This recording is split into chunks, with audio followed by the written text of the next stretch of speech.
consideração primeiramente aos nossos amigos que estão no Porto, na cidade do Porto, ao vivo, cidade do Porto, em Portugal. Muito bem, meus amigos, são 17 horas em São Carlos, 17h07, 17h08 em São Carlos, aqui em São Paulo, Brasil, e 21 horas e 8 minutos em Portugal, cidade do Porto.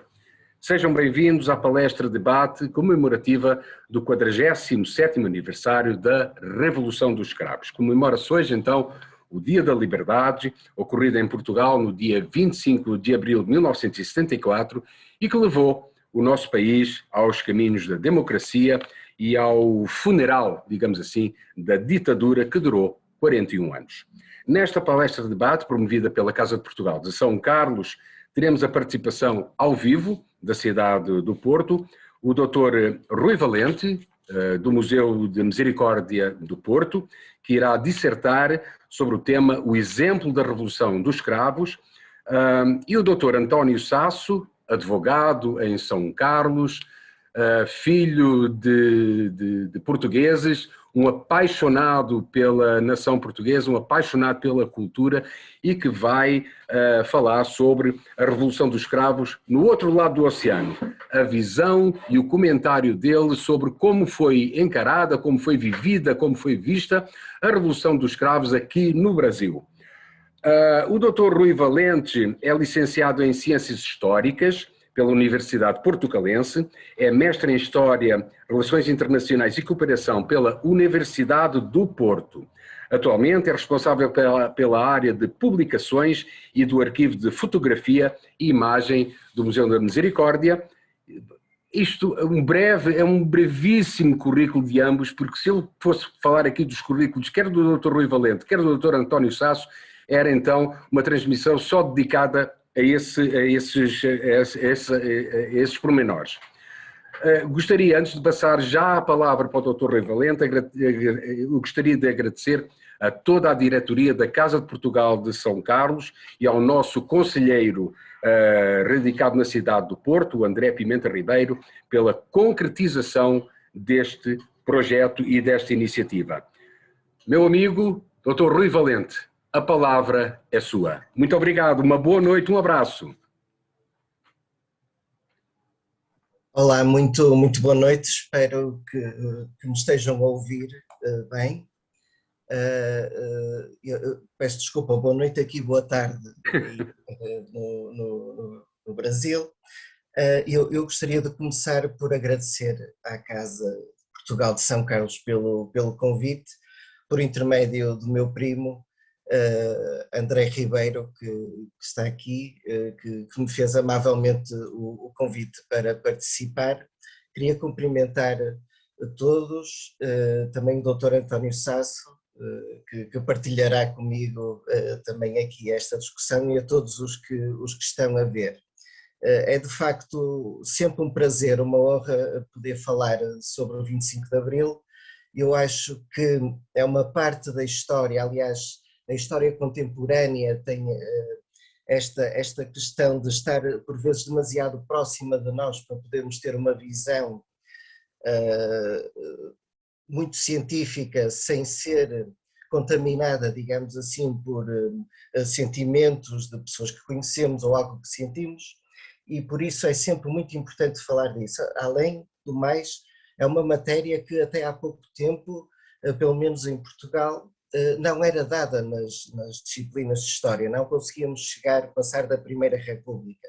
Portanto, os jovens também não têm muita consciência do que foi o Estado Novo e o 25 de Abril. Sem mais delongas, porque não quero amassar-vos, eu gostaria de fazer uma apresentação em PowerPoint, onde vou, portanto, aqui tentar compartilhar a tela. Acho que alguém terá que me, portanto, dar autorização para compartilhamento de tela. Vê se consegue agora, Edu. Ok. Aqui está. Pronto.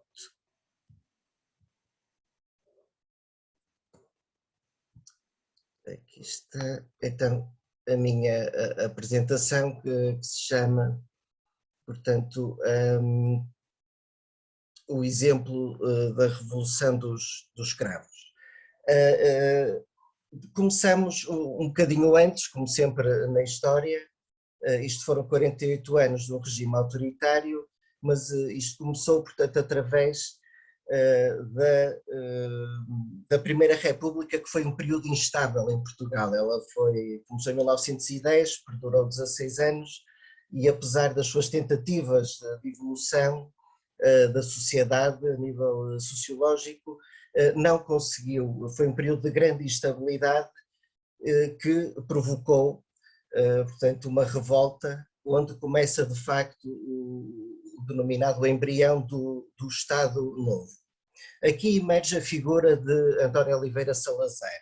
Salazar foi um aluno brilhante, foi professor catedrático com 30 e poucos anos, assumiu a pasta das finanças, onde fez um trabalho que foi enaltecido por muitos, e cedo chegou, portanto, à presidência do Conselho de Ministros do Estado Novo. E, de facto, esteve à frente de um regime que foi o mais longo da Europa em termos de regime em continuidade.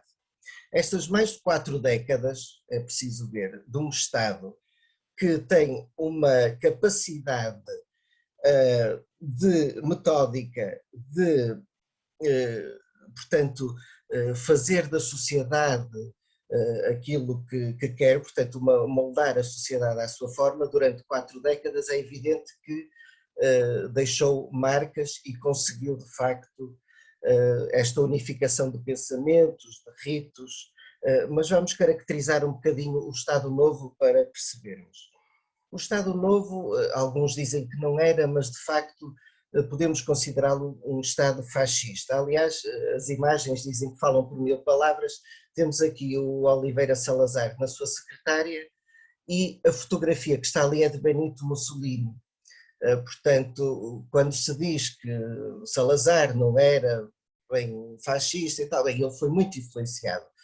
Eu chamo a vossa atenção para Benito Mussolini e também para os ritos que temos na fotografia em cima da saudação. Portanto, estávamos no período aqui dos anos 30, onde realmente era um projeto de facto nacionalista e eminentemente colonial. Existia também o culto do chefe supremo, portanto, o chefe que tinha uma imagem criteriosa e, portanto, que era aceite, para ser aceite neste contexto. Em que sentido? Era um homem que era casado com o país, portanto, um homem absolutamente determinado, vivia para o país, dizia-se que era humilde nos seus gastos, portanto, os ovos que eram cozinhados eram de galinhas do próprio palácio onde ele vivia, e, portanto, ele passava esta imagem de cidadão modesto à imagem do português típico. Existia também uma forte componente religiosa, evidentemente, estamos a falar, a altura dos 3 Fs em Portugal era fado, Fátima e futebol. Portanto, eram as 3 componentes em que o povo se juntava e divergia de outras lucubrações de índole política. Também havia os braços de controlo desta sociedade portuguesa, que era a PIDE, a Polícia Política, existia a censura, temos aqui o visado, o carimbo que existia em muitos documentos, portanto a mocidade portuguesa, enfim. É preciso ver que a vivência durante o Estado Novo não era fácil. Nós tínhamos, de facto, as prisões políticas, havia uma das mortalidades infantis mais altas de todo o mundo, que, curiosamente, depois do 25 de Abril, com uma das maiores conquistas da liberdade, que foi o Sistema Nacional de Saúde português, conseguimos baixar para uma das mais baixas do mundo, em pouco tempo, foi um feito histórico. Por exemplo, em 1970 havia 94 médicos por cada 100.000 habitantes, em 2016 eram 486, e a taxa de analfabetismo, ainda nos anos 70, era de quase 26%. Só para dar um exemplo, as mulheres, isto é de há 40 anos, 47 anos atrás, as mulheres só tinham acesso ao direito de voto se frequentassem o liceu ou superior, ou sendo chefes de família. O Código Civil assegurava que os maridos tinham direito a abrir a correspondência, ganhavam menos 40% que os homens, o casamento era absolutamente indissolúvel, portanto também era uma época de espartilhos sociais que duraram décadas, não podemos esquecer.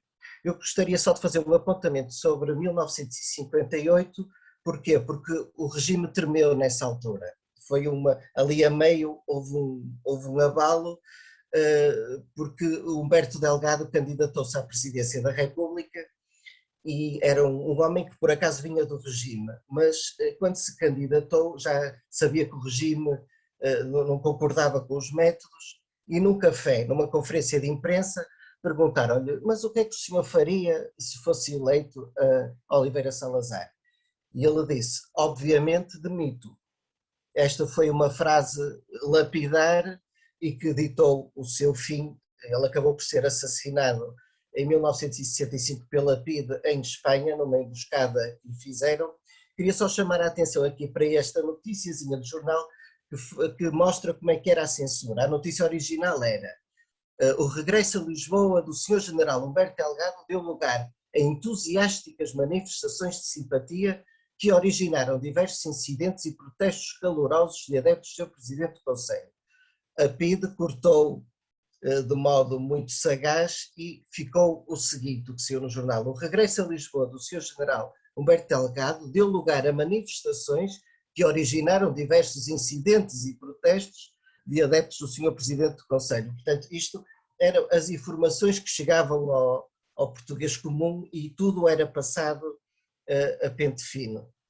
Depois temos a Guerra Colonial, uma guerra que durou mais de uma década, que foi imediatamente assumida por Salazar como a defesa do Império, quando a Europa já estava a deixar as suas colónias, era um problema que já estava resolvido, mas Salazar disse que imediatamente ia em força e quaisquer que fossem os custos era para defender todas as províncias de Portugal lá fora. Ela foi travada em 3 frentes principais: Angola, Moçambique e Guiné-Bissau, e isto custou o nosso isolamento ainda maior, mas também como o mote na altura de Salazar era orgulhosamente sós, também não teria grande problema. Claro que o efeito desta guerra foi incomensurável. Eu tenho aqui uma imagem que me faz sempre pensar nas partidas dos soldados portugueses, as mães a despedirem-se dos filhos que jovens iam para uma guerra, eram obrigados a ir, e que criou muita tristeza, muita angústia. Temos que ver que foram mobilizados mais de 1.400.000 homens para esta guerra, mais de 9.000 mortos, 30.000 feridos, 140.000 ex-combatentes sofreram distúrbio pós-traumático. Eu acho que este número é muito maior, ainda há que fazer um estudo mais aprofundado sobre isto.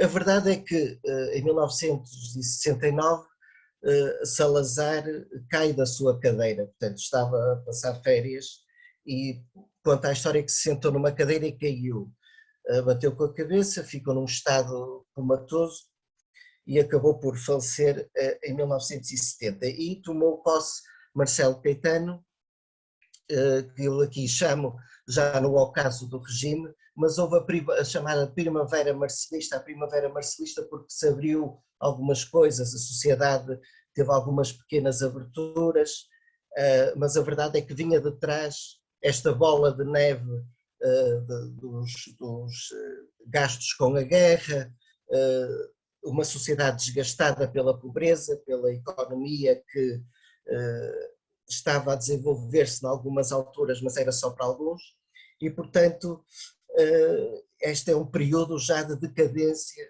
do Estado Novo. Os sinais eram visíveis, havia déficit na balança comercial, depois houve a crise, o choque petrolífero de 1973, que também agravou a situação económica e, portanto, surge de facto, digamos, a tempestade perfeita para surgir o movimento para a revolução que virá. Sai o livro de António Spínola, Portugal e o Futuro, que António Spínola era um militar bastante respeitado, em que defendia que a questão colonial não tinha solução militar. Portanto, as pessoas aperceberam-se que andávamos há mais de 10 anos com mortes e gastos e aquilo não se ia resolver, a guerra colonial.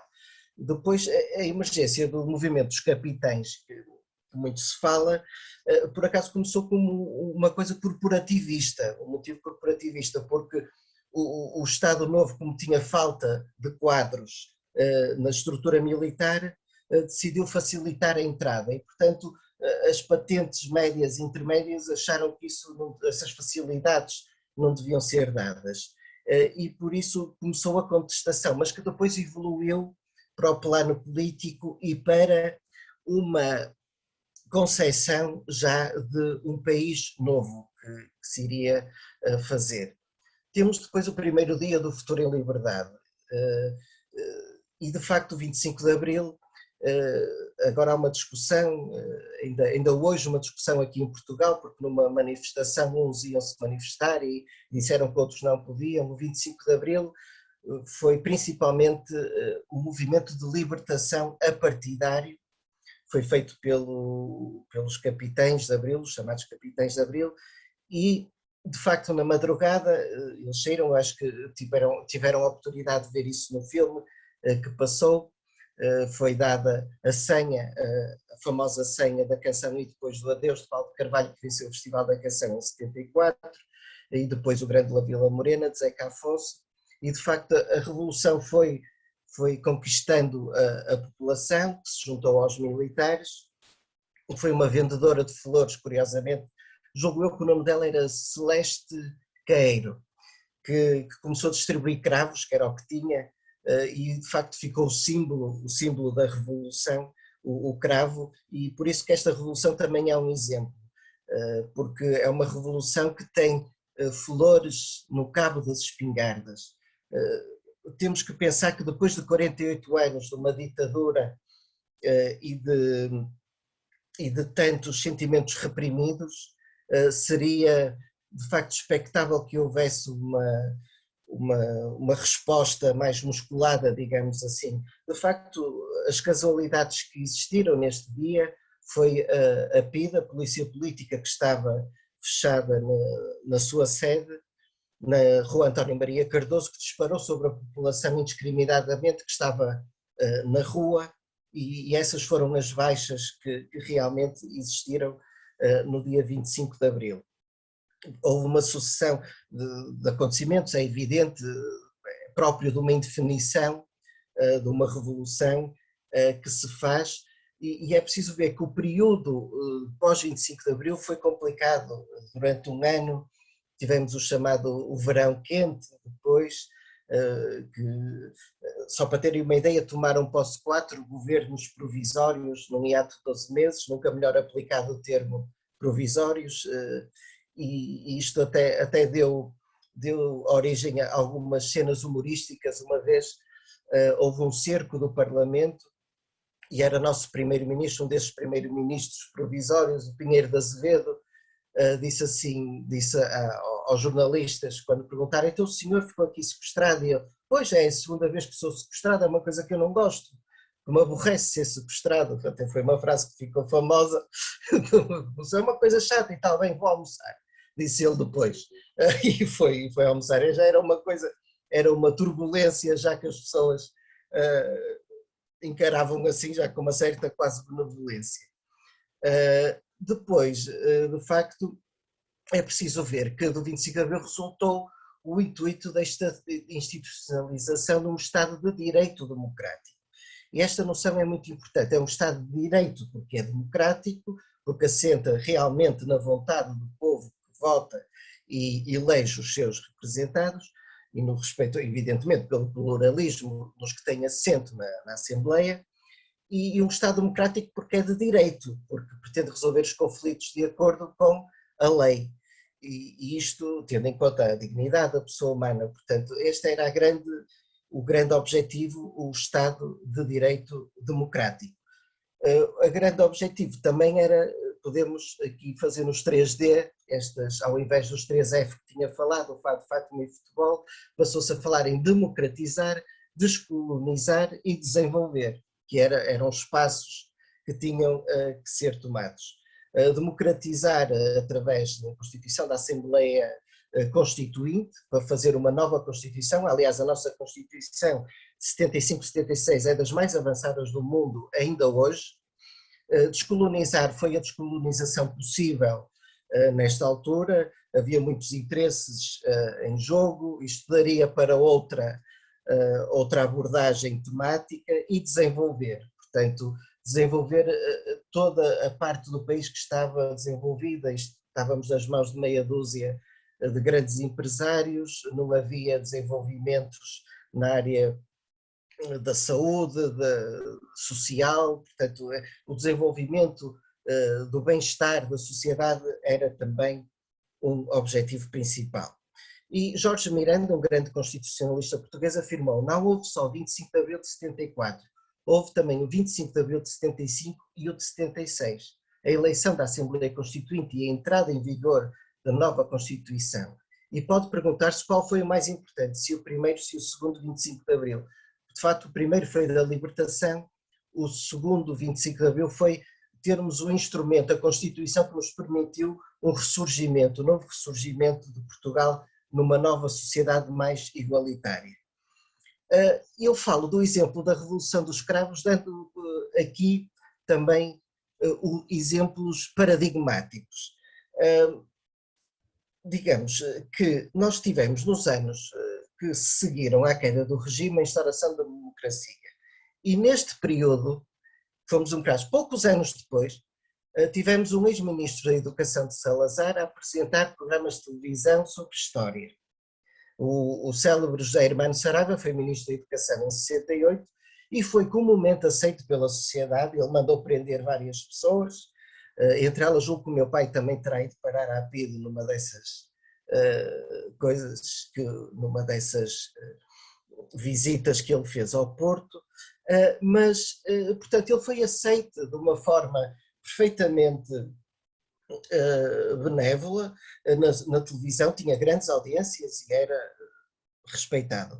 Um ex-ministro do ultramar de Salazar, Adriano Moreira, que curiosamente em 61 reabriu um campo de concentração que nós tínhamos, que era o campo de concentração de Tarrafal, em África, que foi feito de uma forma quase similar aos campos de concentração nazis, em que eram mandados para lá deportados presos políticos, e portanto ele foi presidente de um partido democrático, no Portugal Democrático.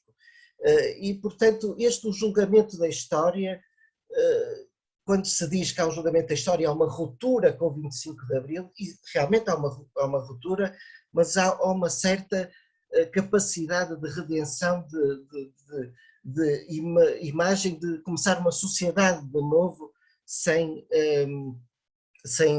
portanto, vinganças. Claro que houve períodos negros e houve injustiças, mas no cômputo geral, depois de quase 5 décadas de ditadura, eu acho que tivemos uma revolução exemplar, tanto em termos de baixas, como em termos do comportamento de seguir em frente, de não passar os anos subsequentes a olhar para trás e a tentar nos vingar de quem tinha feito mal. Eu espero não ter ultrapassado o meu tempo, muito mais havia para falar. Eu queria agradecer muito o convite à Casa de Portugal, queria enaltecer esta iniciativa. De facto é com muita alegria que participo, e depois estarei disponível para tudo o que precisarem, tanto hoje como daqui para a frente.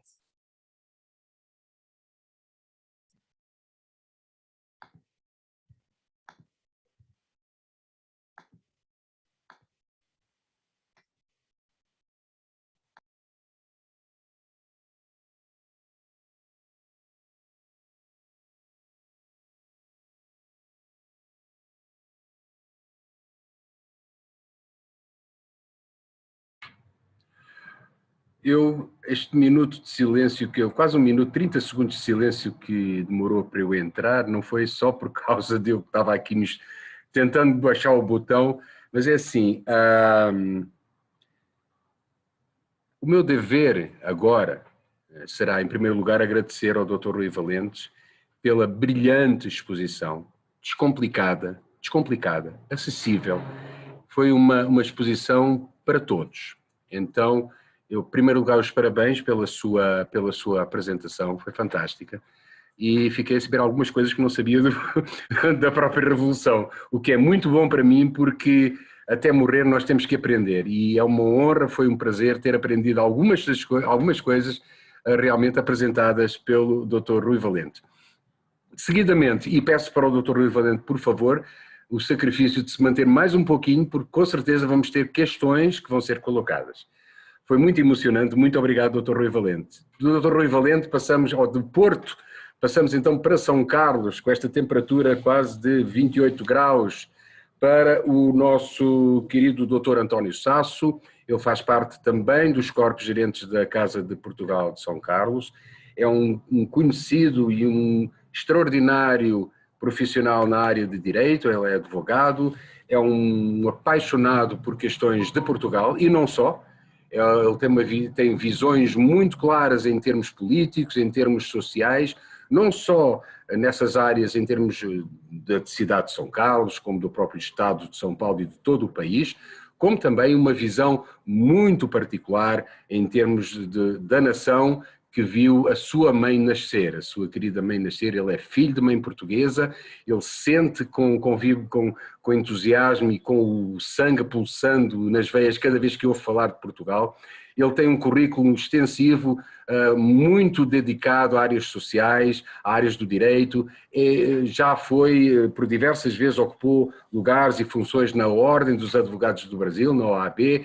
É uma pessoa de mão cheia, com certeza que o Dr. Rui Valente vai se identificar em alguns pormenores com o Dr. António Sasso, que nos vai então ter a sua visão e o seu comentário sobre a Revolução dos Cravos aqui no Brasil, ou seja, do outro lado do oceano. António Sasso, a palavra é sua. Em primeiro lugar, eu queria agradecer ao nosso querido presidente, Rui Jorge, pelo convite que me foi feito, porque este convite, para mim, representa muito mais do que a possibilidade de estar aqui compartilhando com os nossos amigos da Casa de Portugal, bem como com o Dr. Rui Valente, também o André Ribeiro, que estão na cidade do Porto, a minha concepção, a minha visão sobre os reflexos da Revolução dos Cravos aqui nos trópicos. Este convite representa para mim, na realidade, uma deferência muito grande, na medida em que está em pé e a ordem para servir a Casa de Portugal de São Carlos, bem como as coisas que dizem respeito a Portugal, que é a nossa pátria-mãe. Para mim é sempre uma honra e não é um pedido, é uma ordem. Em segundo lugar, eu queria parabenizar o meu colega expositor, Dr. Rui Valente, historiador, grande historiador, residente na cidade do Porto, e que deve ter, com certeza, vivido com muito mais intensidade a Revolução dos Cravos do que nós aqui em São Carlos. Na verdade, não sei nem se o Dr. Rui Valente, pela sua aparência, tinha idade para já estar materializado neste mundo no ano de 74. Mas, de qualquer forma, com certeza teve um contato ainda que residual muito maior do que nós aqui no Brasil. Inclusive, a minha participação vai tratar um pouco sobre essas questões todas, de como nós brasileiros percebemos as coisas de Portugal, de como nós brasileiros percebemos a Revolução dos Cravos, tanto no momento em que ela acontecia, quanto posteriormente, tá certo? Uma pequena correção, sou neto de portugueses, mas não significa que, por conta disso, tenha um apreço menor pela nossa pátria-mãe. Considero Portugal realmente mais do que apenas um país unido ao Brasil por laços de tradição e pela mesma língua. Queria iniciar tratando aqui do contexto dentro do qual nós nos encontrávamos, dentro do qual o mundo todo se encontrava no ano de 1974, que foi quando eclodiu a Revolução dos Cravos. Nós tínhamos um problema, o próprio professor Rui Valente abordou na sua exposição. Nós vivíamos num mundo muito mais polarizado do que hoje. Não sei se os amigos todos conseguem me ouvir bem. Sim. Nós vivíamos num mundo muito mais polarizado do que hoje. Na verdade, vivíamos num mundo em Guerra Fria. Nós tínhamos uma polarização política, econômica e social. Uma politização política ficava, obviamente, no campo da ideologia política. Nós tínhamos, de um lado, o bloco capitalista, o bloco americano, o bloco de direita, e do outro lado, o bloco de esquerda, consubstanciado, ou melhor, chefiado pela pela União Soviética e os países que lhe eram satélites. Nós tínhamos um bloco militar também, dois blocos militares antagonistas, muito representativos e bastante sintomáticos desta polarização. Nós tínhamos a OTAN, que é a Organização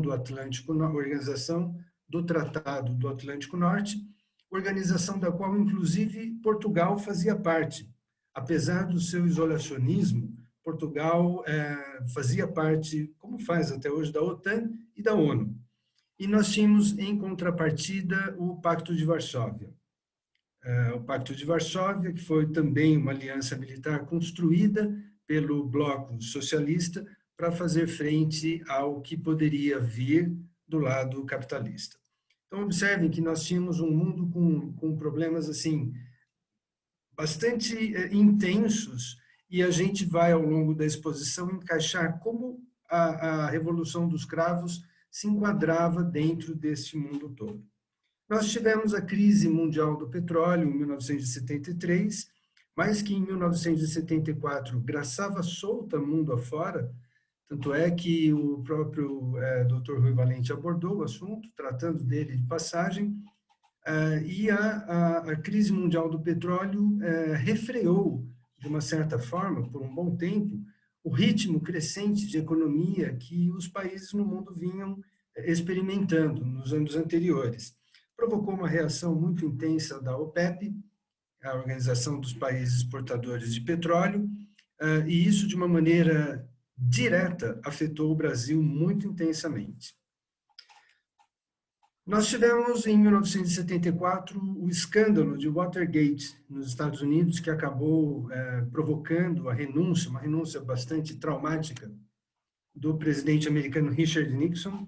E isso também trouxe consequências para os aliados europeus dos Estados Unidos, Portugal era um deles, e também para nós aqui na América Latina, o Brasil sempre configurando-se como o principal aliado americano na América Latina. Nós tínhamos acirramentos de conflitos no Oriente Médio, diversas greves, inclusive greves gerais no Reino Unido. Enfim, vivíamos um cenário bastante conturbado no mundo na primeira metade dos anos 70. E em Portugal? O que se passava em Portugal quando a Revolução dos Cravos eclodiu? Bom, nós tínhamos, como o professor Dr. Rui Valente bem colocou, nós tínhamos um país muito atrasado, após mais de 40 anos de uma ditadura muito personalista, e nós tínhamos situações assim, com elevados índices de analfabetismo, como foi colocado. Para mim foi uma surpresa muito grande o índice de mortalidade infantil, eu não conhecia, mas realmente chocante pelo fato de que um país europeu apresentasse um índice de mortalidade de tal sorte elevado nos anos 70, ou seja, um período que não é tão distante. Portugal apresentava uma economia absolutamente estagnada, uma economia rural, predominantemente, pouco industrializada, e uma economia que vinha sendo drenada ano após ano pelas guerras coloniais. Guerras coloniais que, como foi falado, Portugal fez questão de travar, até para que pudesse manter a incolumidade do seu império. Lembrando que Portugal foi a última grande nação, a última nação tradicional a abolir o colonialismo. Isso, de uma maneira direta, acabou afetando a percepção que a Revolução dos Cravos teve aqui no Brasil. E daqui a pouco nós já vamos entender a razão pela qual. O isolamento da nação em relação aos demais países europeus, como foi abordado também, e uma forte repressão política. Esta forte repressão política bastante tradicional em ditaduras de conotação extrema, né, extremista, tanto de direita quanto de esquerda, acabou provocando uma das maiores insatisfações populares que foram carreadas para a Revolução dos Cravos e que os militares de baixa patente acabaram funcionando como caixa de ressonância para amplificação desta demanda. Bom, a instabilidade política em Portugal, né, neste ano, nesta época, era bastante intensa, e em 1974, depois da Revolução dos Cravos, uma série de colônias portuguesas alcançaram a sua independência. Bom, vemos, portanto, que assim como o mundo, Portugal também apresentava um período muito distante da paz social, um período muito voltado a controvérsias e a um período conturbado, assim como no Brasil. Talvez o professor Rui Valente, certeza que o professor Rui Valente tem esta noção clara do período dentro do qual o Brasil vivia nos anos 70, mas para que nós possamos reforçar este contexto, o país vivia um governo de exceção, um regime de exceção. Eu prefiro tratar como um regime de exceção do que como uma ditadura, por uma série de outras questões que não vem ao caso debatermos hoje, mas o Brasil vivia sob um regime de exceção desde 1964. Esse regime de exceção legitimou-se através da edição e da promulgação de uma nova Constituição. O Brasil vivia sob a Constituição de 1946 até 1967, ou seja, 3 anos após o movimento militar de 64, uma nova Constituição foi promulgada, dando ao Poder Executivo uma prevalência muito maior do que aquela que normalmente o Poder Executivo tem num país que conjuga o Estado democrático de direito. Na realidade, ao longo do período de exceção, nós tivemos um Poder Executivo maximizado, hipertrofiado, em contrapartida à diminuição dos poderes ou das prerrogativas que cabiam aos outros 2 poderes de Estado, bem como também ao Ministério Público. Muito bem. Em 1969, portanto, 2 anos depois da edição, da promulgação da Constituição de 67, foi editado o Ato Institucional número 5. Eu tenho certeza que todo mundo já ouviu falar deste ato institucional. Foi um ato que, na realidade, vários foram os atos institucionais ao longo do regime de exceção aqui no Brasil. Mas o ato institucional número 5, ele acabou ganhando uma ênfase muito grande, porque ele foi editado justamente no momento em que o Brasil mais reprimia a ação contrária ao movimento de 64. Essa ação contrária, evidentemente, era feita pelas forças de esquerda e ela acabou se concentrando numa região bastante isolada no território brasileiro, que fica exatamente no vórtice entre o estado do Pará, o norte do estado de Goiás e o sul do estado do Maranhão. Aquela região é conhecida como Araguaia, e ali foi o local onde se desenrolou ou se desenvolveu a famosa guerrilha do Araguaia. Professor Rui Valente, nós tivemos aqui no Brasil, professor, guerrilha efetivamente lançada contra o regime em vigor.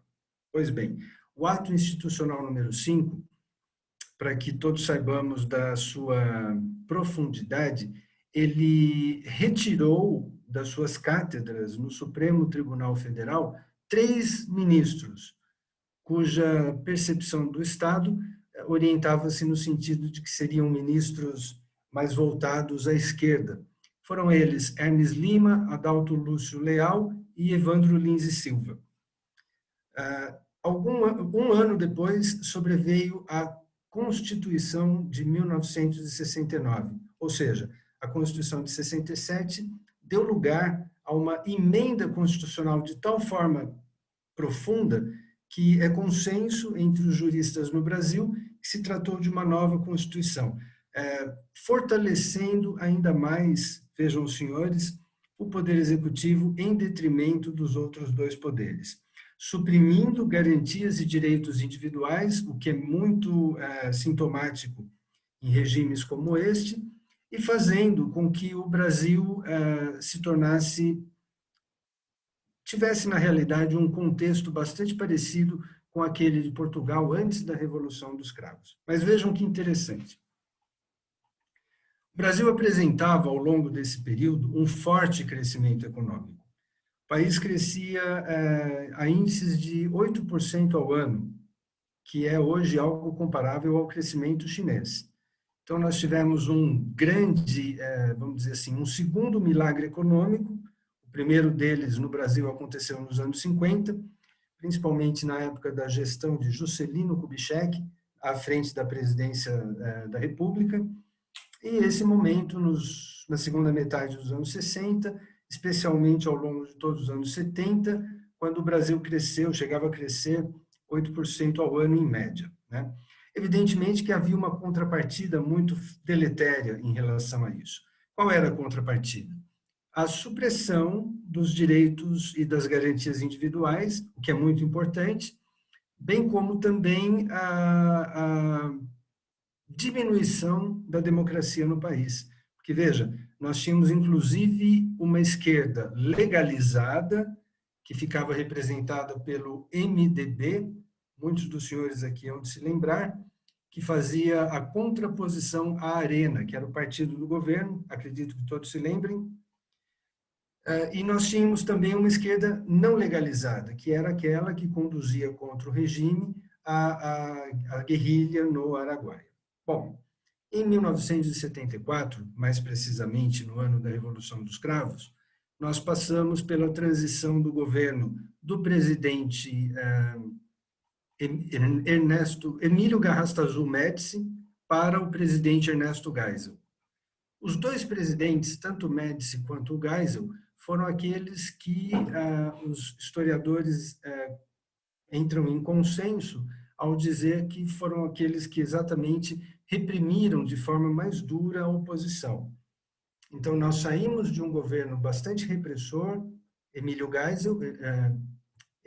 Garrastazu Médici, e passamos para um outro governo repressor também, de Ernesto Geisel. Vejam que interessante esta frase que foi cunhada pelo presidente Geisel logo no início do seu mandato. Inclusive, professor Rui Valente, as eleições não eram diretas, eram eleições decorrentes de colégios eleitorais. Mas uma frase foi dita pelo presidente Geisel muito sintomática. O presidente, então, disse que o Brasil não cederia a pressões externas orientadas no sentido da retomada institucional do país. O presidente Geisel, quando proferiu esta frase, ele se referia, evidentemente, às pressões norte-americanas, porque os Estados Unidos também, por questões econômicas, vinham insistindo já há um bom tempo para que essas várias ditaduras ou esses vários regimes de exceção que aconteciam na América Latina, mais especificamente falando na América do Sul, esses regimes cedessem espaço à retomada institucional. O presidente Geisel deixou isto muito claro, inclusive para o embaixador americano aqui no Brasil, que qualquer pressão inoportuna seria justaposta a uma contrapressão de igual intensidade ou superior por parte do governo brasileiro. Então, vejam, percebam o caminho onde estamos querendo chegar para que nós possamos revelar qual foi, de fato, a percepção que a Revolução dos Cravos trouxe aqui para nós no Brasil. O país, então, trabalhava para uma distensão gradual, a retomada da ordem institucional, ou seja, a retomada do regime democrático de direito, estava caminhando para uma distensão gradual, que de fato aconteceu no governo subsequente do presidente, também general, também eleito de forma indireta, João Batista de Oliveira Figueiredo. Então, veja, professor, a grande diferença entre o que aconteceu em Portugal no dia 25 de agosto e o que acontecia no Brasil ao longo dos anos 70 foi a velocidade com a qual as mudanças aconteceram, certo? Bom, entendam assim, como a Revolução dos Cravos poderia ter sido vista num país que defendia uma distensão gradual, quanto mais lenta, melhor. Evidentemente que, pela esquerda, a Revolução dos Cravos foi muito festejada, porque certamente trazia nuances de renovação, promessa de uma retomada do ritmo institucional regular de uma nação democrática, prometia eleições e prometia a introdução de um governo civil. E não, vejam só que interessante, e não a permanência dos militares que protagonizaram a Revolução no poder. Esta foi uma absoluta inovação aqui para nós, pessoal, porque quando em 31 de março de 64 eclodiu o nosso golpe, o nosso movimento militar aqui no Brasil, os militares assumiram o comando da nação sob a promessa de que permaneceriam alguns anos suficientes para afastar aquilo que eles consideravam como a ameaça vermelha e a erradicação da guerrilha, mas, na verdade, acabaram permanecendo 21 anos. Um período longo demais, nós brasileiros fomos a República Latino-Americana que permaneceu mais tempo durante regimes de exceção, mais tempo, um período de tempo seguido mais longo, correto? E isso acabou trazendo uma contradição, um contrassenso muito grande em relação a como ao regime poderia observar e analisar a Revolução dos Cravos. E veja, da mesma forma que em Portugal nós tivemos rápidas mudanças, fruto desta ruptura, que durou praticamente um dia, 2 dias, o então presidente Marcelo Caetano aceitou a renúncia, aliás, ele próprio renunciou, refugiou-se no Brasil, onde foi exilado político, e a partir de então, as forças que protagonizaram a Revolução e que acabaram se instalando, começaram a levar Portugal a um rumo um pouco mais à esquerda. Não sei se o professor Rui Valente concorda, mas com algumas estatizações, inclusive de alguns meios de comunicação, com a retomada, por exemplo, das relações diplomáticas com a União Soviética, o nosso regime aqui no Brasil via com muito receio as consequências que esse movimento de 25 de abril poderiam trazer aqui para nós.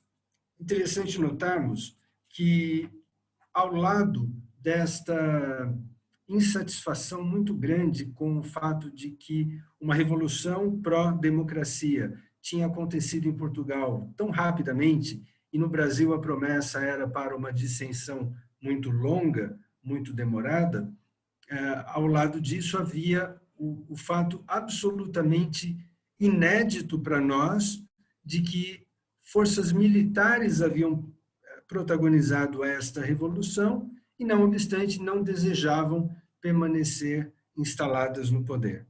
Então, por conta desses dois fatos, a esquerda brasileira viu a Revolução dos Cravos como uma grande oportunidade para dar um mote adicional às suas demandas e, em contrapartida, a direita, consubstanciada no regime, percebeu a Revolução dos Fatos como algo, vamos dizer, inconveniente em função do fato de que nós brasileiros, trilhávamos um caminho que pretendia, sim, um dia voltar a retomar a normalidade institucional, mas não com a rapidez do que aconteceu em Portugal. Bom, a história acabou fazendo um consenso, segundo a qual a Revolução dos Cravos abriu Portugal para o mundo. De fato, se nós pensarmos bem, em 1976, salvo engano, no dia 2 de abril de 76, aliás, abril é um mês muito paradigmático, né, para os nossos irmãos portugueses, mas em 2 de abril de 76 foi eleito um novo presidente, ou seja, 2 anos praticamente depois da Revolução dos Cravos. Foi eleito um presidente militar, um general, mas foi eleito um presidente que contava com aceitação popular e legitimação, portanto, em que pese que se tratava também de alguém que ostentava um cargo de general. E a Constituição Portuguesa, em relação à qual o professor Rui Valente se manifestou, Constituição Portuguesa que sofreu, salvo engano, ao longo desse período todo, 6 grandes alterações, professor, seria isso mesmo? 6 grandes alterações, algumas das quais levando a nação portuguesa a uma diretriz um pouquinho diferente daquela que havia sido originariamente prevista no movimento de 25 de abril de 1974. O que é interessante notar é que as lições que ficam, ou que ficaram para o Brasil naquela época, foram lições de que o regime deveria blindar-se ainda mais contra estas influências externas. E para nós, como pessoas, como cidadãos, a lição que permanece é aquela que orienta-se no sentido de que toda posição extremada não é boa. Toda posição extremista deve ser combatida. E que, como já diziam os latinos, a virtude está no meio, in meritus virtus. Eu me lembro, eu tive a oportunidade de conversar com o nosso querido presidente, Rui Jorge, na sexta-feira.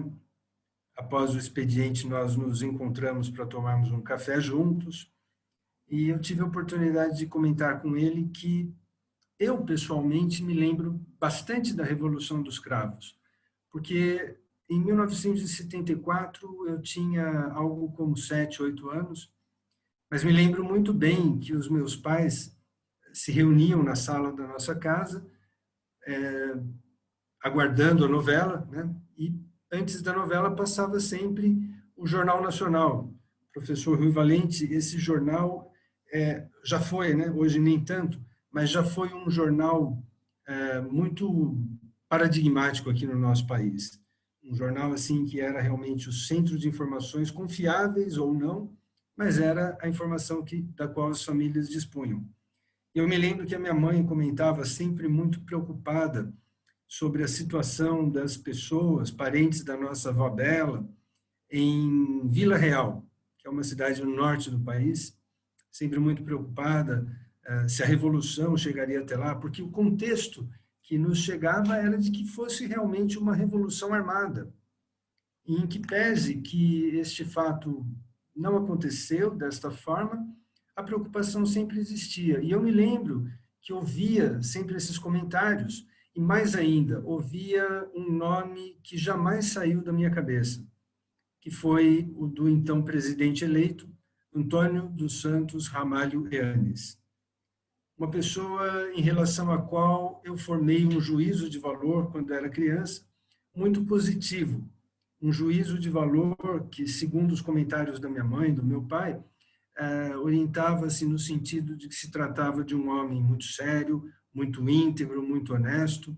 E eu fui pesquisar um pouco sobre o general Ramalho Eanes, já ao longo de algum tempo, mas reforcei essas pesquisas para que nós pudéssemos conversar hoje um pouco aqui neste nosso evento. E as informações, os adjetivos que eu colhi desta pessoa, que aliás ainda está viva, foram mais ou menos nesse sentido. Um homem inteligente, mas mais do que isso, um homem muito culto, o que é talvez tão importante quanto a inteligência para a pessoa.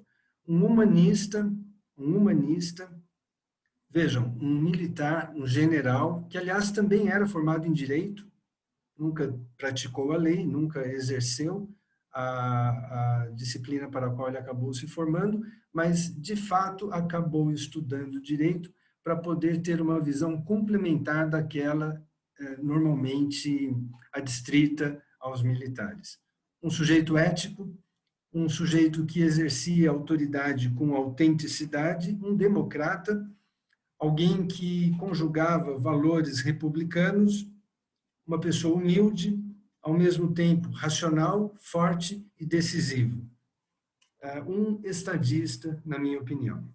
Levantei também 3 ou 4 curiosidades a respeito do general Ramalho Eanes, e a primeira delas é que ele foi eleito presidente em 76 com 41 anos de idade. Muito moço, portanto.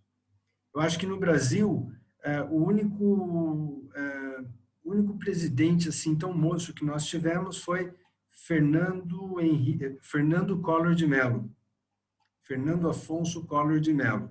Evidentemente que as biografias do Fernando Collor e do general Ramalho Eanes são muito diferentes. São biografias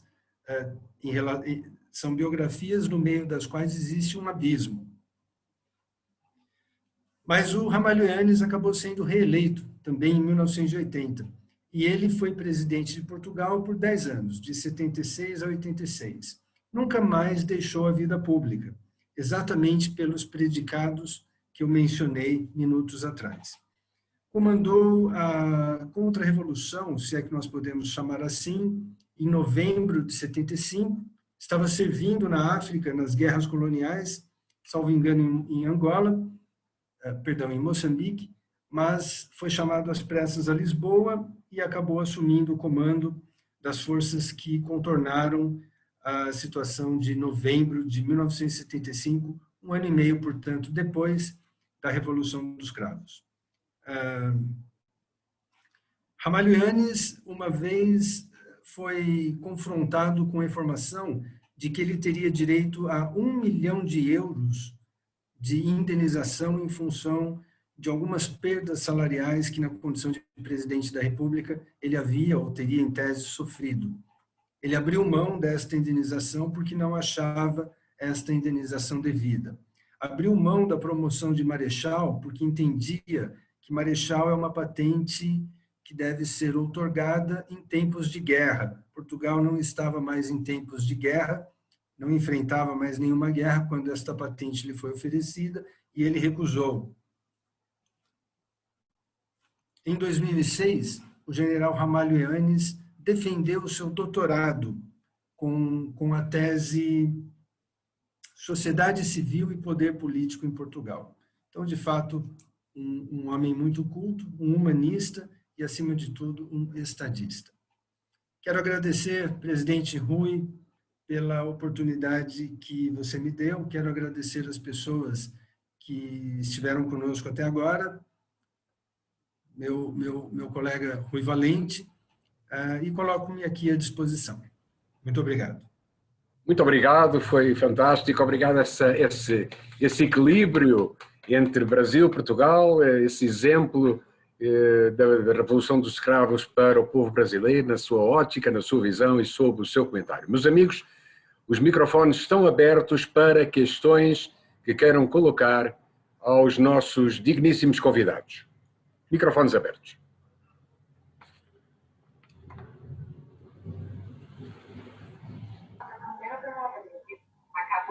Então, boa noite, doutor Rui Valente, boa noite, doutor Antônio Sasso, prazer enorme em revê-los e estar participando da convite do grande Rui desse momento tão especial. Eu pouco conhecia a respeito da Revolução dos Cravos. Ô, Adão, Mas... desculpa interromper. Se apresenta, por favor. Pois não, vamos lá.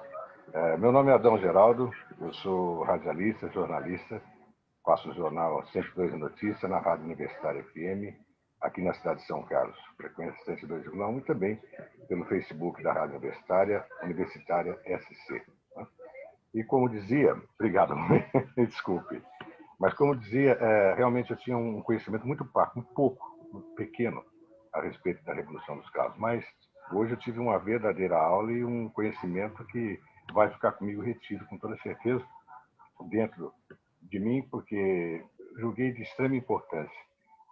Analisando tudo que lhe foi visto, o filme principalmente, impressionante, as palavras do Dr. Rui, que colocou inclusive alguns aspectos que no próprio filme não foi mostrado, não é? São conhecimentos que foram aqui colocados a mais, e o Sasso mostrando essa importância de tamanho ato aqui para o nosso Brasil, né?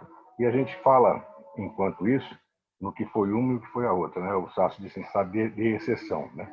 Eu vou resumir ainda na ditadura, não entrando na discordância, mas foi a mais absoluta. E vivemos aí, com toda certeza, naquele período que o Sasso falou, Dr. Emílio Garrastazu Mestre, o Emílio Garrastazu Mestre e o Ernesto Beckman Geisel, acho que nos verdadeiros anos de chumbo, né? E não foi realmente fácil, né? Eu estava com 14 anos de idade, a gente, embora tivesse no interior e as notícias não chegassem com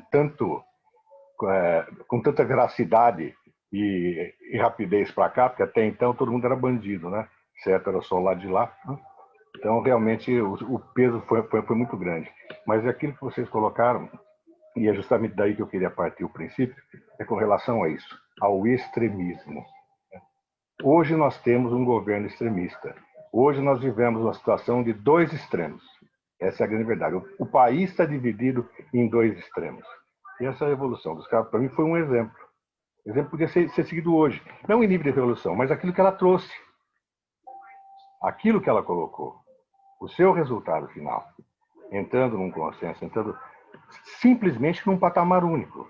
Que é o que nós não temos hoje. Eu queria que você fizesse uma análise justamente disso. O que seria hoje a Revolução dos Cravos? Muito bem, obrigado, Adão. Dr. Rui Valente, o que seria hoje? Como é que seria hoje a Revolução dos Cravos em Portugal?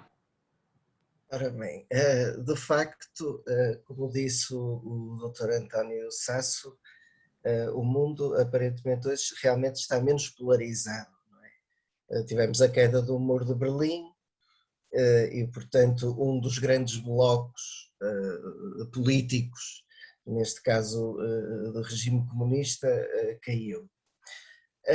É preciso ver que mesmo durante a Revolução, nos momentos de tensão, houve, de facto, tentativas de golpes de Estado após a Revolução, tanto da direita como da esquerda, não é? E estou a falar de extremos.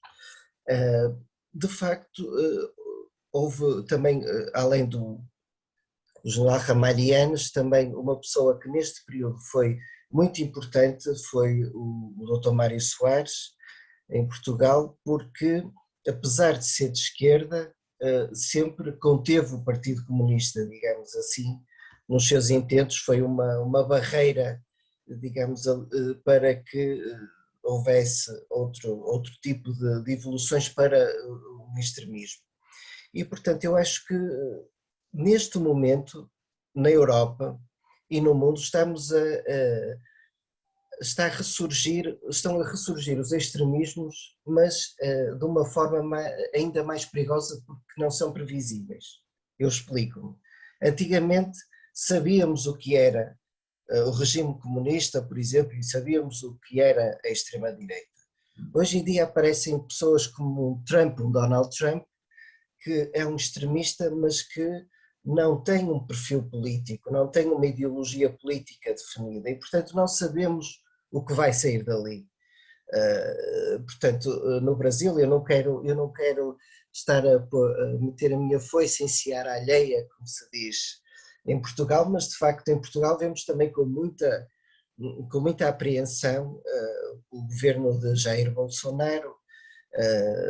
Não importa se ele é de direita ou de esquerda, o que assusta são as atitudes extremistas e de desrespeito pela base democrática. E, portanto, eu acho que esta imprevisibilidade, esta eleição de populistas sem uma coerente ideologia política e sem uma base sólida de sociologia democrática, torna, de facto, ainda mais imprevisível o que aí vem. Portanto, se existisse hoje uma revolução, eu sinceramente acho que seria ainda mais imprevisível, na minha opinião, com um desfecho que não seria assim tão certo como isso. Portanto, esta é uma opinião meramente baseada do que vejo na experiência do que se passa em Portugal e no mundo. Em Portugal também agora estão a surgir também partidos que, já com assento parlamentar, que não surgiram durante toda esta época de democracia, e, portanto, está a mudar, a política está a mudar e há menos ideologia, menos base política, menos dialética e mais praxis, mas uma praxis sem contornos definidos. Isso é o que assusta mais. Muito bem, antes de passar para o Dr. António Sasso para complementar, eu gostaria só de fazer uma breve questão só do sim ou não, só para aqui para o Dr. Rui Valente, que é assim, de qualquer forma o Partido Socialista que foi, digamos que oficializado, que surgiu das cinzas após o 25 de Abril com Mário Soares, ele teve que, digamos que, amputar uma coisa que era essencial, algo que era essencial dentro do próprio partido, que era o seu vetor marxista.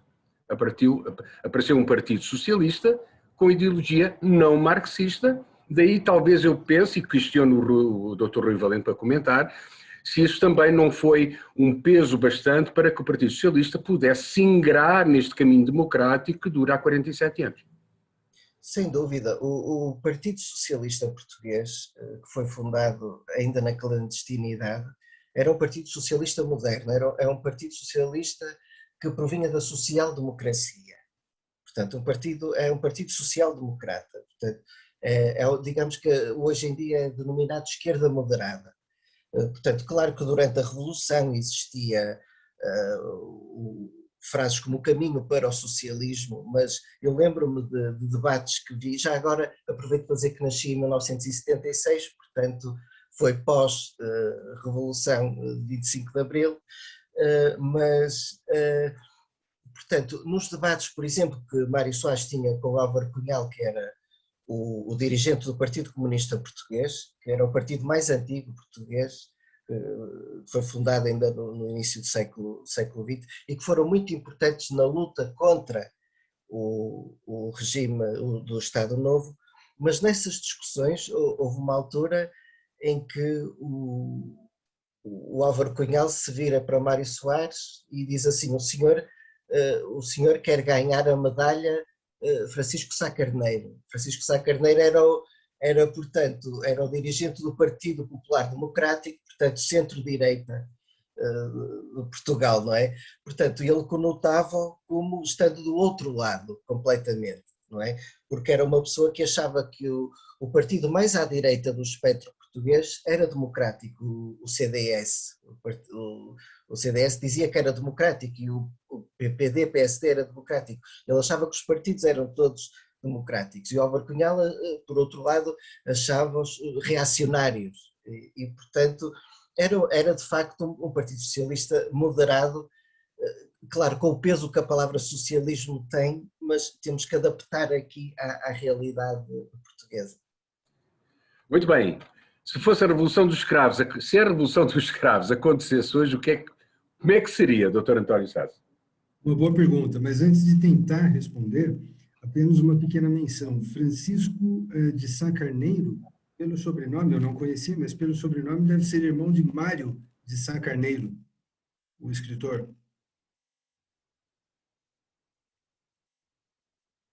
Dr. Sim, Rui já Valente tem está parentesco. Tem. Deve ter. Muito bem. O Mário Soares era o grande político socialista de Portugal naquela época, acabou exilado na França, salvo engano, esteve exilado na França, mas voltou a Portugal, acho que menos de uma semana depois da eclosão da Revolução dos Cravos. E ele acabou assumindo o cargo de primeiro-ministro, salvo engano, para conduzir durante esse período, antes que uma nova eleição fosse possível e antes que uma Constituição fosse promulgada, mas ele permaneceu muito pouco tempo como primeiro-ministro, foram apenas alguns meses. De qualquer forma, posteriormente ele acabou assumindo uma posição de relevo, foi presidente do país na segunda metade dos anos 80. Mas, pelas pesquisas que eu fiz, em 74, quando ele próprio assumiu essa condição de primeiro-ministro, ele fez uma questão muito grande de manter relações estáveis com o Brasil. Vejam que interessante. Brasil, um regime político diametralmente oposto a esse que a Revolução dos Cravos trazia como uma alternativa à retomada da normalidade institucional em Portugal. E se a Revolução acontecesse hoje, como seria? O professor Rui Valente abordou um assunto que ele traçou esse assunto muito en passant, falou sobre isso de passagem, mas era exatamente a minha mesma opinião. Hoje nós temos talvez menos ideologia e mais praxis, ou mais pragmatismo. E esse pragmatismo todo voltado praticamente para a questão econômica, que é importante, é vital, é crucial, mas não é tudo. Então é necessário que haja, sim, esta dialética sempre presente entre ideologias. E é crucial que nós todos entendamos. A prevalência de uma sobre a outra não significa a erradicação daquela que foi preterida. Significa que o movimento de pêndulo que a história sempre faz, neste momento está privilegiando uma em relação à outra, o que não significa dizer que no futuro a alteração não possa acontecer. Eu acho que se a Revolução dos Cravos fosse realizada hoje, talvez certamente teria muito menos glamour, muito menos charme e muito menos elegância, mas seria uma revolução mais voltada, penso eu, para o pragmatismo econômico. Muito bem, doutor António Sá, os microfones continuam abertos para as questões que os participantes queiram colocar aos nossos dois digníssimos convidados. Jane Bruno, Dino Rodrigues. Dino Rodrigues, por favor.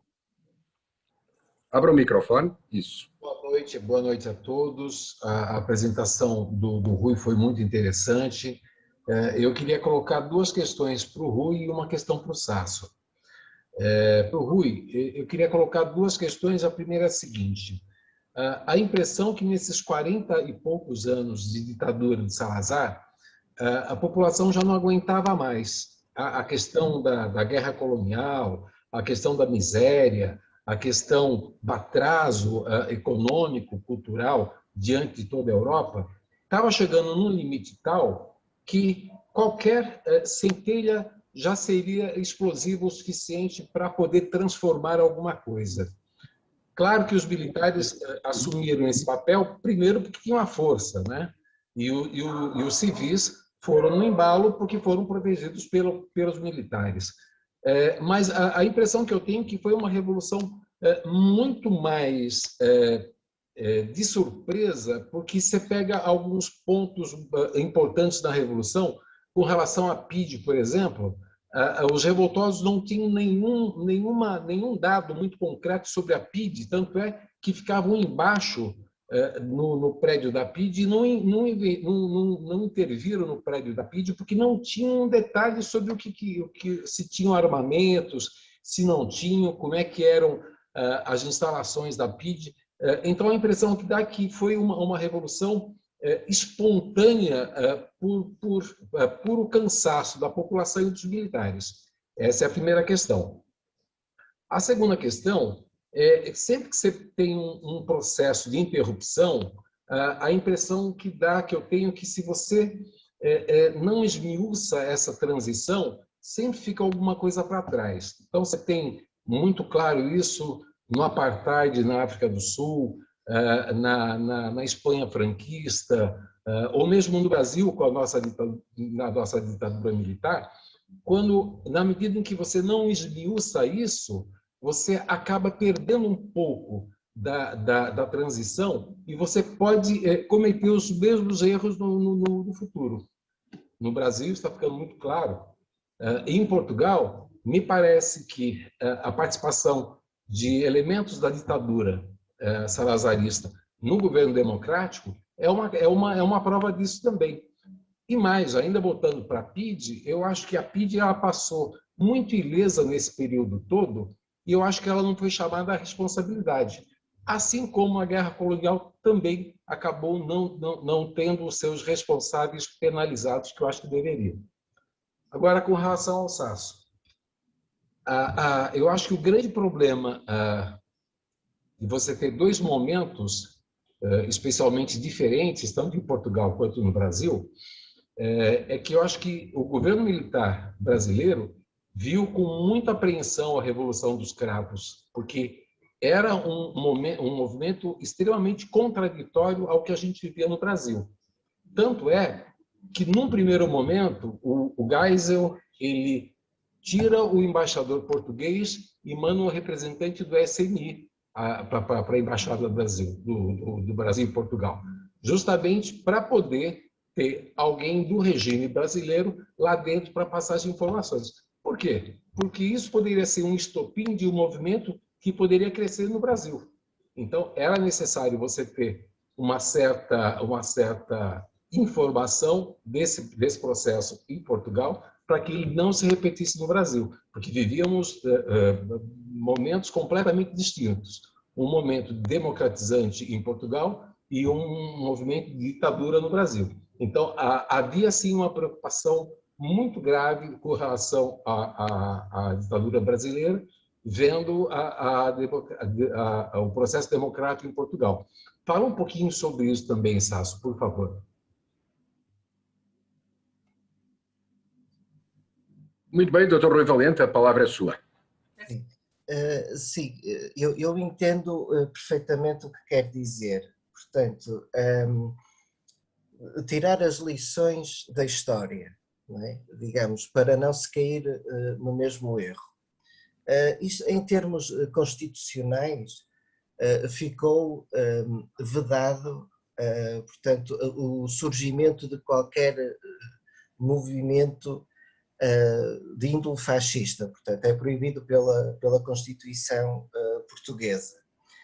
Mas, de facto, há um sentimento em muitas pessoas de que não foi feita justiça e que realmente, no que concerne, as pessoas também estavam quase num estado comatoso político, em termos políticos, digamos assim, a população em geral. E estes 48 anos não desaparecerão tão cedo. Eu, quando me apliquei para um emprego, há uns anos atrás, uma senhora de uma certa idade, isto há poucos anos atrás, já com uma idade avançada, disse-me assim: olha, vais para esse emprego, mas não te metas em política. Portanto, isto ainda são coisas do Estado Novo, não é? Dizer, não dês a tua opinião, cuidado. E o povo português viveu assim quase 50 anos. À mesa do café não se podia falar de política, em casa não se falava de política, e, portanto, a população vivia, digamos, já acomodada com o facto de não se falar de política. Quando, de um momento para o outro, existia a liberdade para se dizer o que queria, pronto, de facto a adesão foi enorme, porque no fundo era algo que estava preso na garganta e que queria sair. Mas realmente, em relação só às lições da história, foi o que eu disse, há de facto um sentimento de alguma injustiça por não terem sido chamados os responsáveis, muitos dos responsáveis, por atos contra a dignidade humana e contra a sociedade portuguesa durante esse tempo. Mas havia, lá está, a noção de que no fundo, é empreender uma caça às bruxas, num período de alguma instabilidade política e de um ressurgimento qual fênix do regime político em Portugal, iria atrasar, iria impedir uma democracia plena. E, portanto, os responsáveis políticos estavam convencidos que relevar certas coisas que se tinham passado seria benéfico para o país a longo prazo. E no fundo era também uma tentativa, apesar de toda a dor, de todo o ressentimento, de não agir como agiram antes. Portanto, não ser igual aos que estavam a criticar e aos que tinham deposto. E, portanto, tinha que ser tudo feito dentro do Estado de Direito e sem, portanto, um justicialismo exacerbado, digamos assim. Mas entendo perfeitamente, e isso existiu, por exemplo, quem assassinou Humberto Delgado, os PIDs que assassinaram Humberto Delgado, tiveram penas risíveis, penas que não foram nem de perto nem de longe consentâneas como o que fizeram. De facto custa, mas hoje olhando para trás dizemos, fomos superiores moralmente, ultrapassamos isso e agora é tentar manter, agora a nossa luta é manter a democracia, não é? Que apesar de imperfeito, é o mais perfeito dos imperfeitos sistemas políticos, como se costuma dizer. Já agora, se me permitem, uma pequena palavra para o meu querido colega Dr. António Sasso, quando ele falava realmente da ideologia e do pragmatismo, eu quando falava de falta de ideologia, estou a pensar na Grécia Antiga e nos grandes pensadores, que é a falta de ideologia ligada à falta de princípios basilares humanísticos, portanto, do humanismo. E esta ausência de valores, a ausência de ideologia ligada aos valores na política, é que leva a tal praxis mais perigosa, não é? E claro, é nesse sentido que eu estou a dizer, não estou a dizer que a ideologia é por si boa, mas ideologia no sentido do humanismo, de pensar na sociedade como o bem do homem para a evolução do homem em si. Muito bem, Dr. Rui Valente. Antes de passar ao Dr. António Sasso, só um breve parênteses. Eu vivi a Revolução dos Escravos, eu tinha já 18 anos, já estava na minha faculdade, e lembro-me perfeitamente quando o Dr. Rui Valente fala, por exemplo, na caça às bruxas, que foi de alguma forma cerceada para que não houvesse mais problemas em termos do desenvolvimento da democracia e da liberdade e dos objetivos que estavam traçados para o futuro de médio e de curto prazo. Eu lembro-me que por uns 3 dias 26, 27, 28 e 29 de abril de 74, haviam pessoas que iam ao movimento, às delegações do movimento das Forças Armadas, denunciar os caras que eles não gostavam. Eu não gosto do fulano, vou denunciá-lo como era um agente da PIDE, ele era informador da PIDE.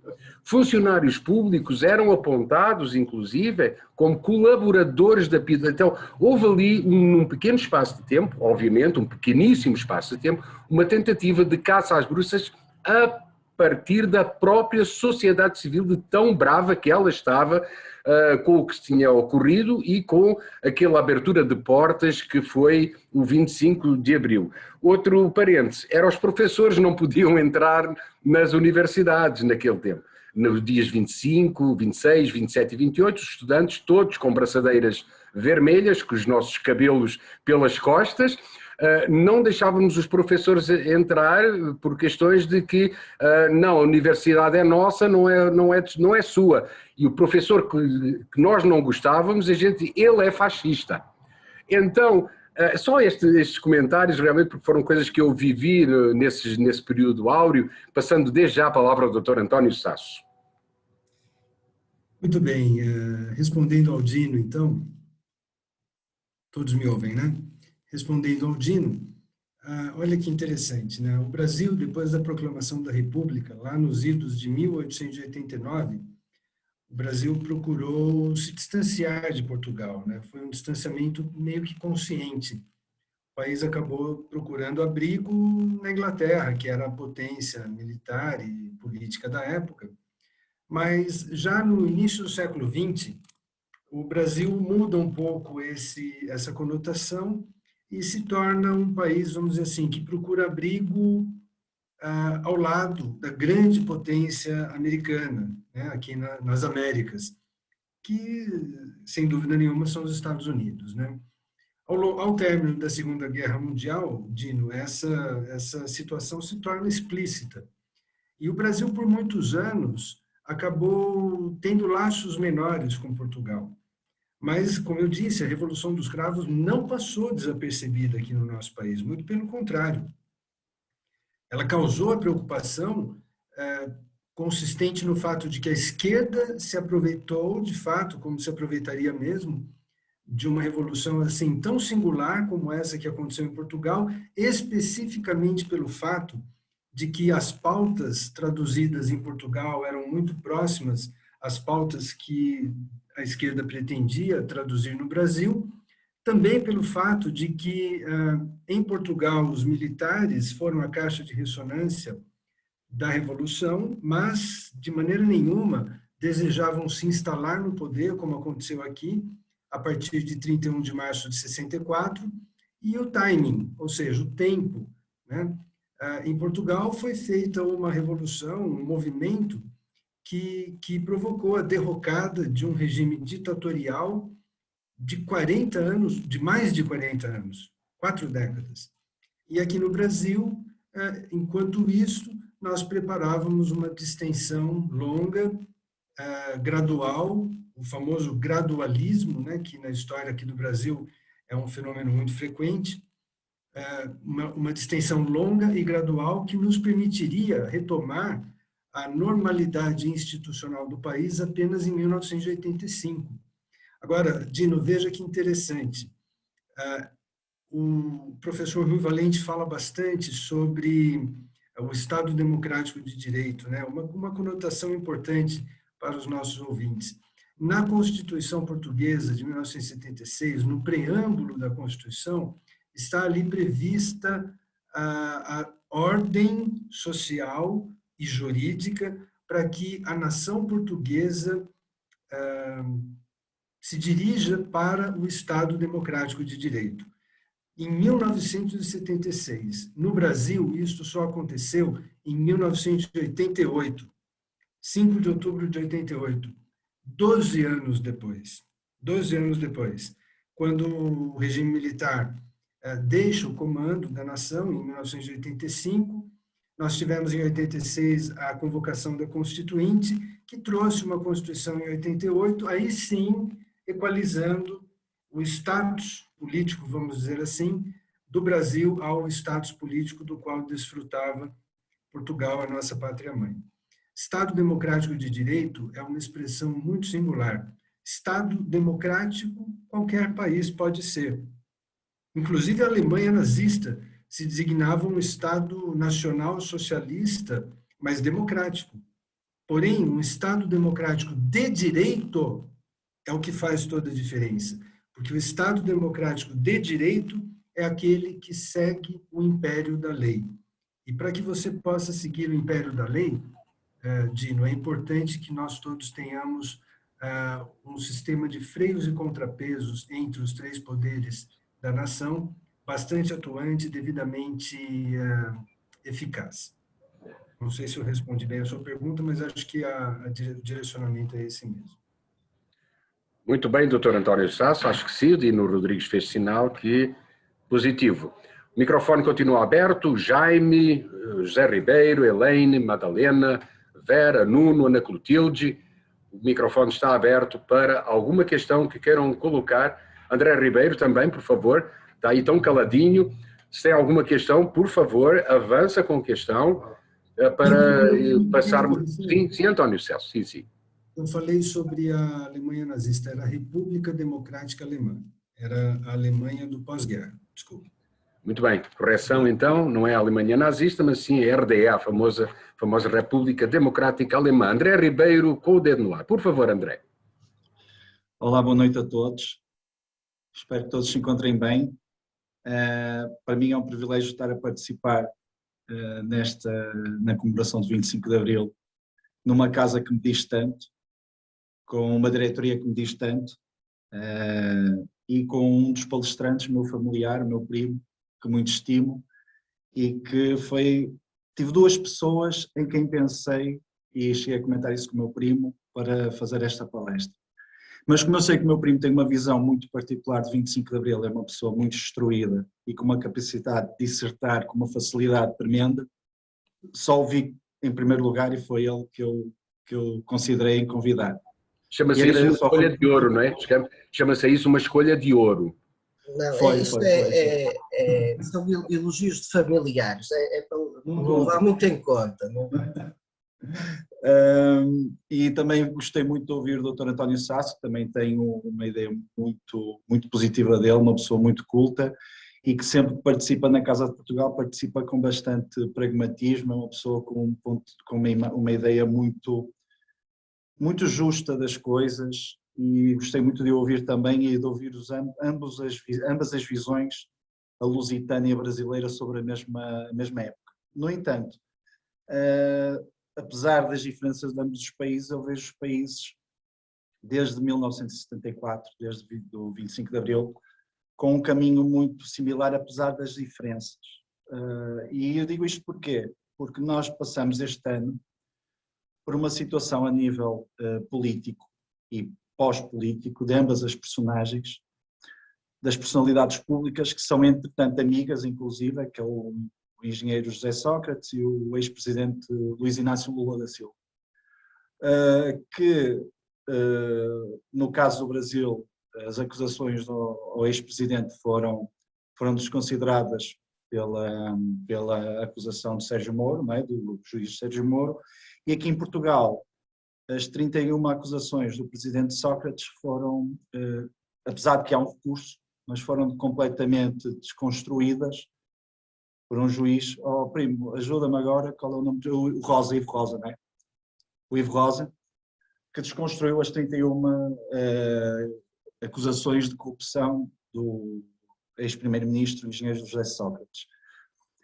Para além de eu ter um amor muito grande por ambos os países, por ambas as pátrias, eu nasci no Brasil e vim para Portugal com 3 anos, apesar da minha criação ser toda lusitana, não é? Eu tenho um amor por ambos os países e sei que naquela época ambos viviam sistemas parecidos, apesar das suas diferenças, não é? A ditadura em Portugal e o regime de exceção no Brasil. Eu vejo muitas semelhanças não só na língua, na forma também do português e do brasileiro verem o mundo e a atualidade. O português, apesar da história dizer que éramos desbravadores, que éramos conquistadores, nós somos um povo pacífico, um povo que não quer guerra com ninguém. Somos um povo inteligente ao ponto de ouvir o ponto de vista das outras nações e tentar nos posicionar conforme a nossa dimensão e os nossos ideais sociais. E eu acho que o Brasil também é um povo que vive do amor à terra, ao país, vive da alegria do que o país geograficamente lhe propõe, não é? O clima tropical. E é um povo também que não é guerrilheiro, não é um povo de guerra como nós vemos muitos outros. E nesta fase pandémica, principalmente, que nós estamos a viver desde março de 2020, esta fase veio desconstruir a imagem que o país tinha perante o mundo. Ou seja, veio trazer as fragilidades de Portugal e as fragilidades do Brasil. Nós em Portugal temos um presidente que é mais afável, ou seja, um presidente que para já até tem uma relação muito boa com o Brasil, tem familiares que moram em São Paulo, ele gosta muito do Brasil, e a imagem que ele tenta trazer para Portugal é de um país irmão. O mesmo já não vejo no Jair Bolsonaro. Acho que o Jair Bolsonaro tem um outro ponto de vista sobre Portugal, mas não é isso que eu vejo que o brasileiro sente do português. Eu sempre me senti muito bem recebido aí, no Brasil, nos 6 anos em que eu vivi no Brasil. Não tive um episódio que eu possa dizer que me tenha sentido ostracizado ou que me tenha sentido discriminado. enquanto eu aqui em Portugal vejo alguns episódios, por vezes, contrários.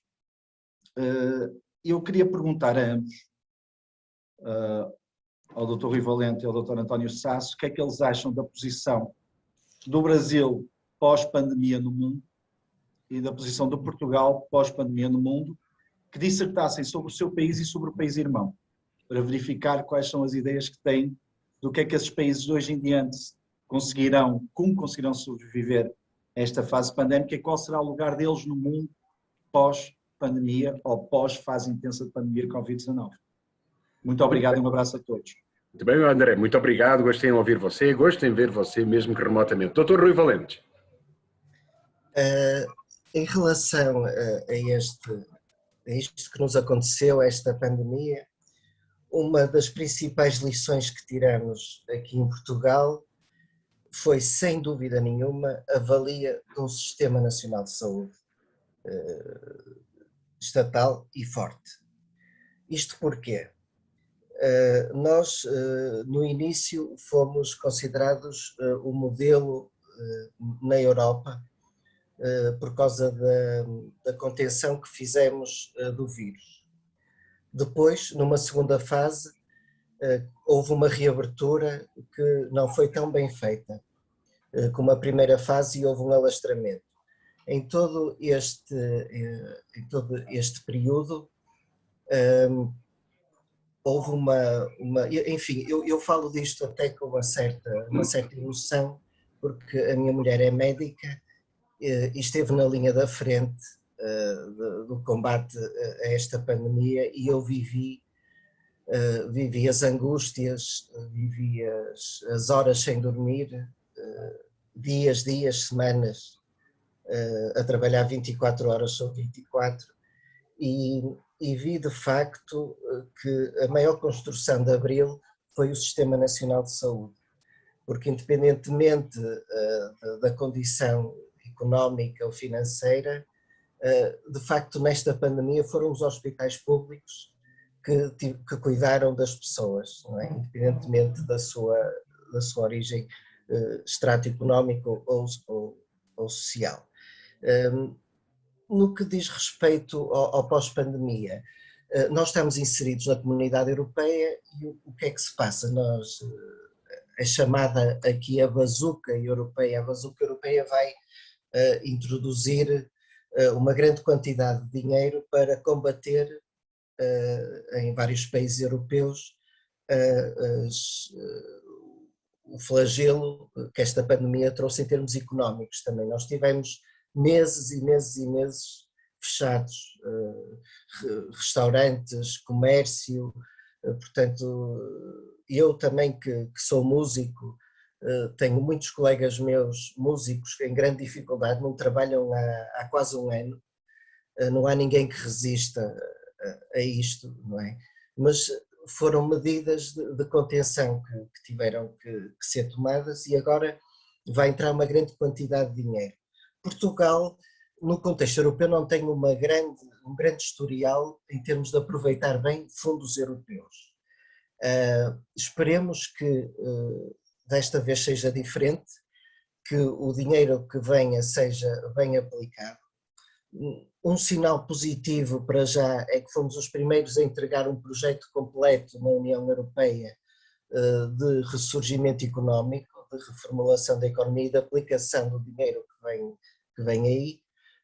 Vamos ver se será bem cumprido, aguardo com expectativa também, porque temos que salvar vidas agora também, porque a economia, enfim, tem que salvar também agora as pessoas, não é? Em face da pandemia, agora a economia. No entanto, a nossa rede de segurança social, em termos de rede de segurança social e de Sistema Nacional de Saúde, até agora está a funcionar.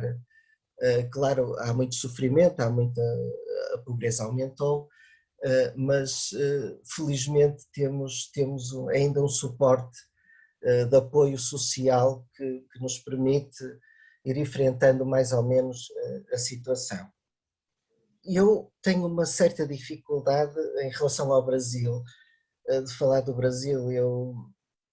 O que nos chega aqui, pelo menos a informação que chega aqui, é que a posição do Estado, digamos assim, foi que não dar muita importância no início à pandemia, depois de facto reconheceu o problema, julgo que passou por vários ministros da saúde, não é? Até um deles era veterinário, acho eu, não sei se estou correto ou não, mas acho que não foi dada grande atenção a este problema. Também não sei se os números reais que estão a sair são de facto os números verdadeiros da pandemia, tanto em termos de contágios como em termos de mortes, mas vejo com muita preocupação porque eu não tenho, infelizmente nunca tive a oportunidade de ir ao Brasil, mas também através do meu primo e através da música eu amo o Brasil e, portanto, para mim, qualquer coisa que eu não veja bem no Brasil custa-me muito.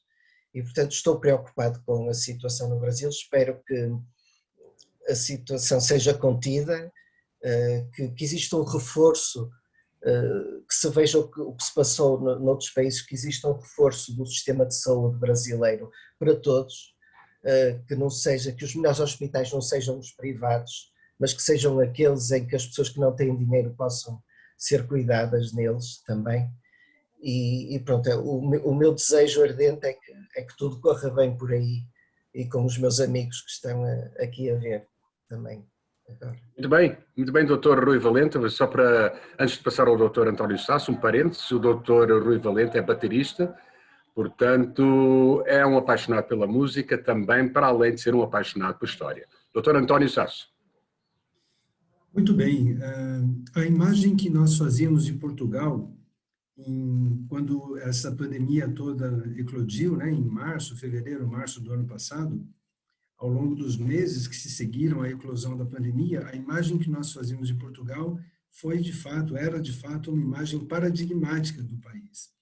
Porque Portugal nos parecia que havia conseguido conter de tal forma a propagação da pandemia que serviu como exemplo aqui para nós.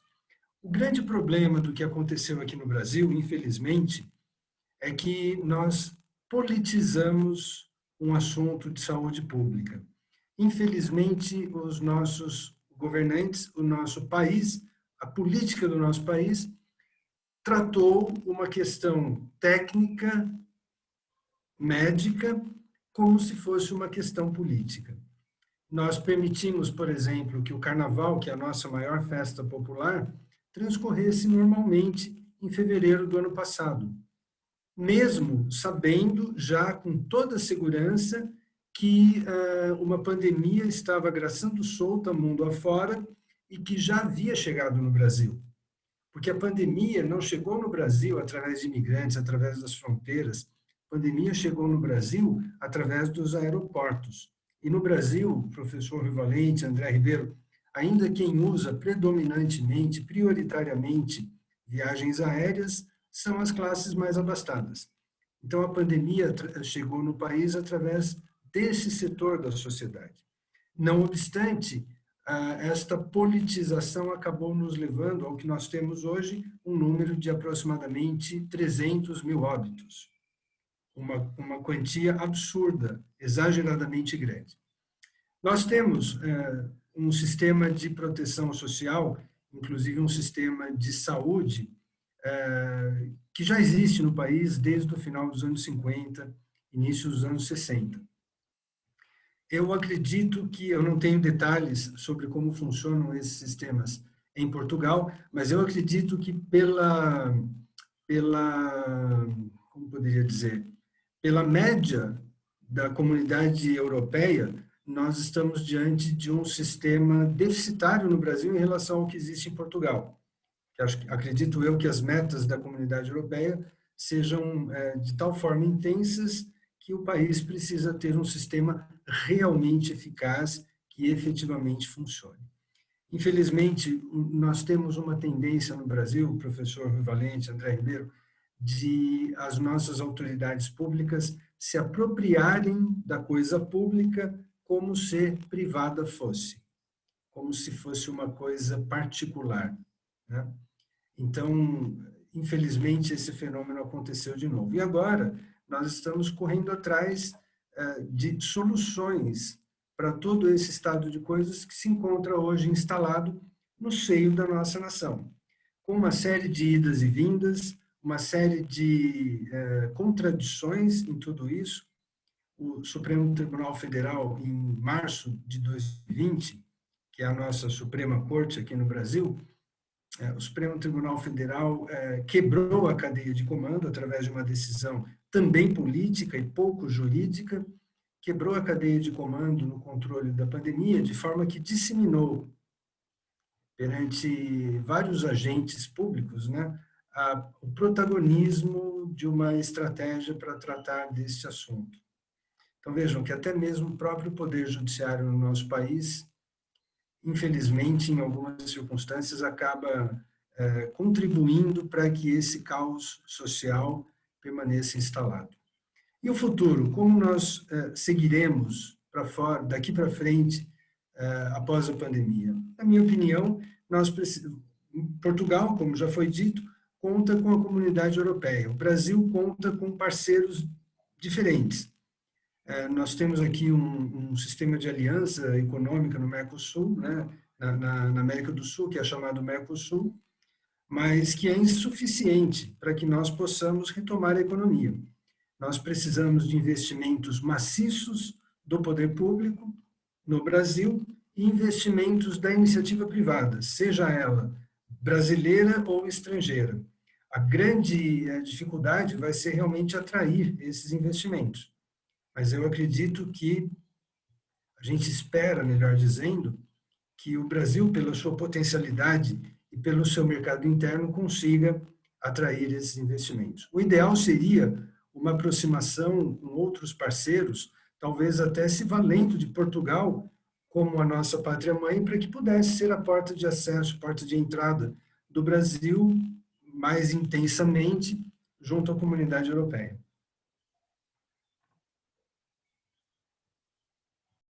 Muito bem, doutor António Sasso, eu acho que neste momento não temos mais questões, então, e dado o adiantado da hora, principalmente para Portugal, eu vou pedir ao doutor Rui Valente e ao doutor António Sasso, por ordem, que façam as suas considerações finais para podermos fechar com brilhantismo esta nossa humilde iniciativa. Professor doutor Rui Valente.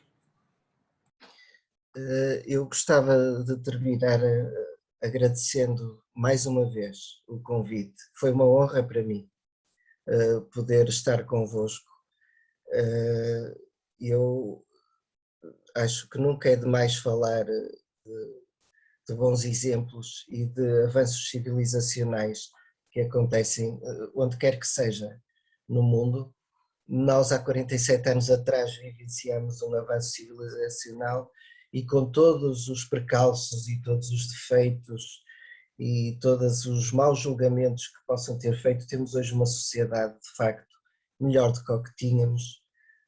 Os jovens têm outro futuro, que não seja ir para a guerra ou ter uma educação parca. Temos, de facto, uma sociedade melhor. Há muito por construir, muito por fazer, mas costuma-se dizer que há sempre os sonhos inacabados de uma sociedade perfeita, não é? Temos a utopia de querer chegar sempre mais longe e é isso, vamos batalhar para melhorar e vamos ultrapassar também esta pandemia.